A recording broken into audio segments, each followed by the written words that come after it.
I've heard before that it takes 3 installments in a series to know if you're interested in it, and I'm here to test that out. Hey everyone, Skull902 here, and this is Rule of 3. On this day last year, I decided to review The Last Game Cartridge Hero, a story from the infamous Sonic Live comic published by Archie. In it, I mentioned that Archie and Sega had decided to break off their relationship, most likely due to their legal dealings with Ken Penders, and that IDW was to publish their own Sonic comic in 2018 after picking up the license. They started with 4 Sonic Forces tie-in comics near the end of 2017 that were pretty good aside from the 4th one, which was just okay. The comic proper began on April 4th, 2018. So, after reading the first 3 issues, what did I think? Well, the comic from what I've seen has a pretty good selection of people working on it. The art is well done, no matter who's drawing it, and I like that the artists can show off their own style with the illustrations. The action was well done, character expressions can be pretty great at times, and I can't recall anything that looked wrong.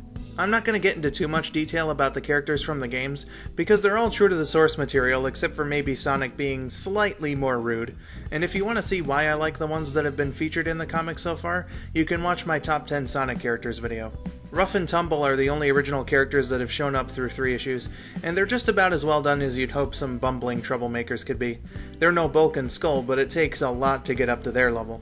The stories themselves are all quite short, but I think that works out pretty well when you've got the talent of the writing staff providing a lot with the small amount they're given to work with. I also think that makes things easier to take in as well.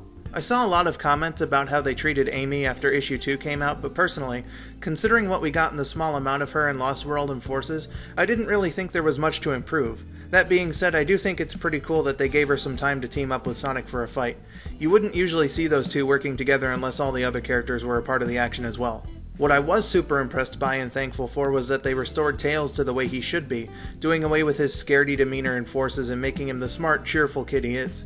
Sonic's interactions with the others made for some nice banter, especially with Amy, and his efforts to rid each town of badniks made for some good stuff. The only thing I thought wasn't all that great was their explanation for the presence of the Wisps in Lost World and Forces, like it was done for the sake of convenience. Overall though, the writing is some good stuff. There were also Skylanders and Yokai Watch stories in there, but I don't care about those things, so I didn't read them. And now, the verdict. It'll probably be done at a snail's pace, but I am interested in continuing and would recommend it to someone looking for a short, well-written Sonic comic. I really do like how they took the End of Forces story and are rolling with it. Unlike that game, they're actually showing the characters from the Resistance performing their roles, like Amy's organizing and Knuckles' leadership, and if it keeps up, that could lead to some fantastic character moments. I quite like it. IDW's Sonic comic so far gets a thumbs up from me. That's the end of this episode of Rule of 3. I've been Skull902, thank you for watching, and have yourselves a wonderful day.